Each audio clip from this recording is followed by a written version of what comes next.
Hello. Today we are going to plan through setting up a new semester for PhD courses. Today I have the syllabus for one of the courses I'm going to be taking this summer, and I'm still waiting on the other two, but I like to get a head start of understanding at least one course's layout and then moving into other classes.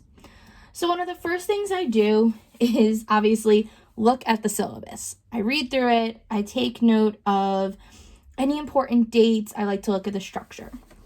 So this particular syllabus has the week of and designates if there's class or no class, the assignments that are due, activities that we're doing on Friday, and activities we're doing on Saturday. If there's no class, then those Friday and Saturday columns are given more detail into some of the assignments that we need to complete.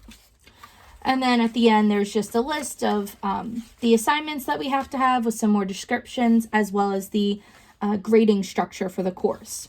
So with this particular course focusing on legal aspects of education in K-12, I have a lot of different readings and I have 8 different assignments to do.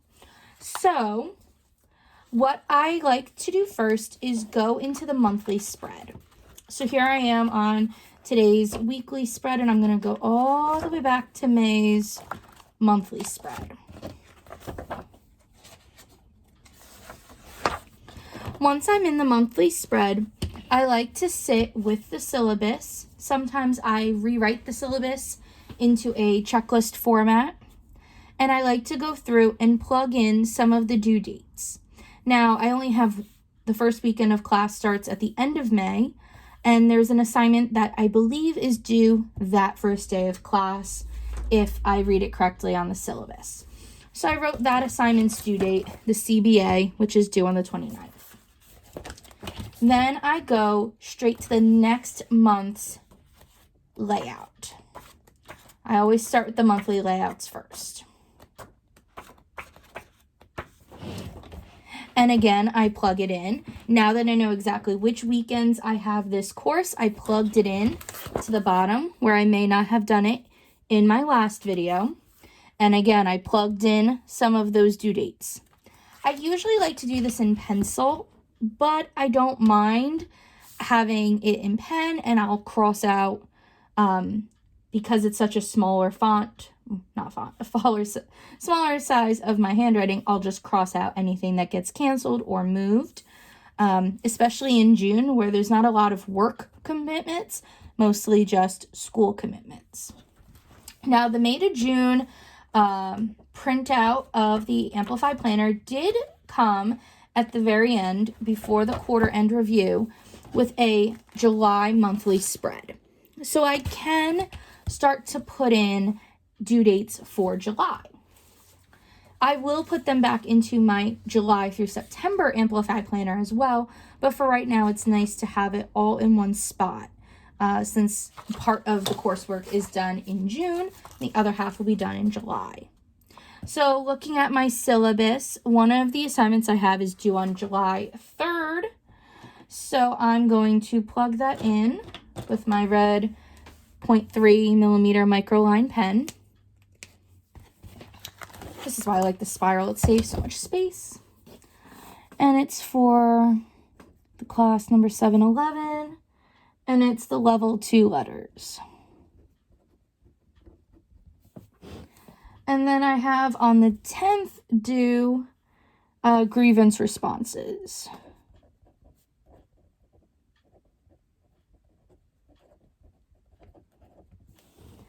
And then I have on the 16th an article summary due.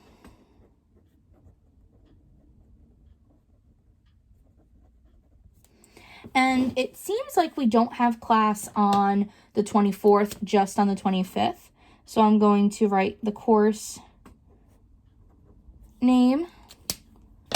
And then I'm going to put the presentations, which are on the 25th.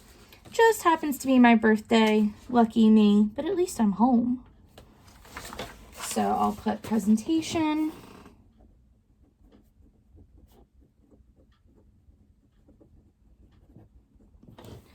And then I have a perk summary due on the 22nd.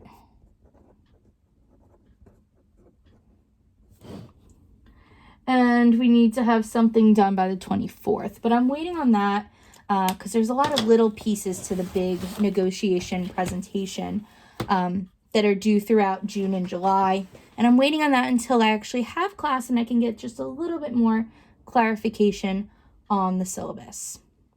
Once I have things laid out on the weekly spread, I then like to go through and or the monthly spread, I should say. Then I like to go to all the weekly spreads so I can kind of plot out things that are happening or need to be due.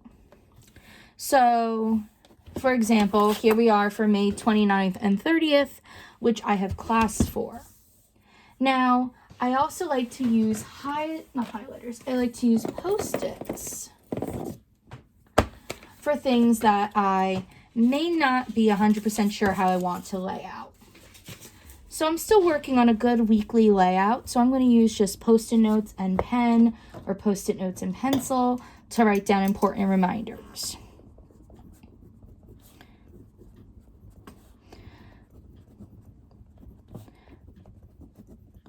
Our class time might be changing on the Friday night sessions, but definitely not changing on the Saturday session. So I'm writing one Post-it note with a reminder on class times that I have class. And then I'll have a Post-it note that says due this week, and I'll write down anything that is due to be submitted. Now, of course, I need to read, and of course, I need to, do research. But the only thing I need to be turning in is the CBA analysis. And that needs to be turned in, I believe, just that day.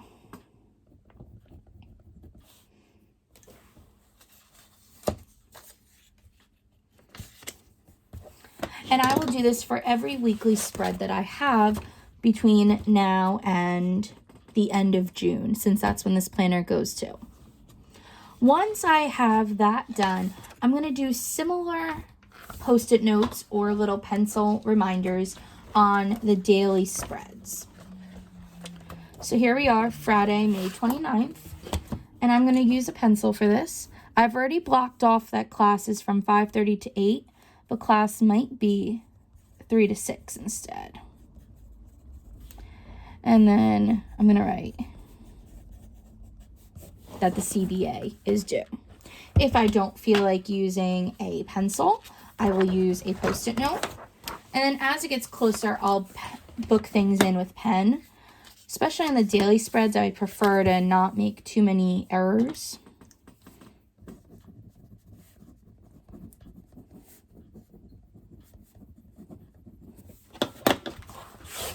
And I will do this for each daily spread. So again, setting up the semester, I start with the monthly layouts first, penciling in all those due dates that are coming up, classes and assignments. Then I go to weekly spreads and I use Post-it notes or pencil to remind myself of class dates and assignments that I need to work on. And then finally, I go to the daily spreads and again use pencil or a Post-it note to remind myself of things that are coming up. And that's how I'm hoping to go through my planner and set up my new semester for Caldwell, where I attend. I also have 2 online versions of keeping track of work that I can show in a separate video. So thanks for watching, and I'll catch you in the next one. Bye.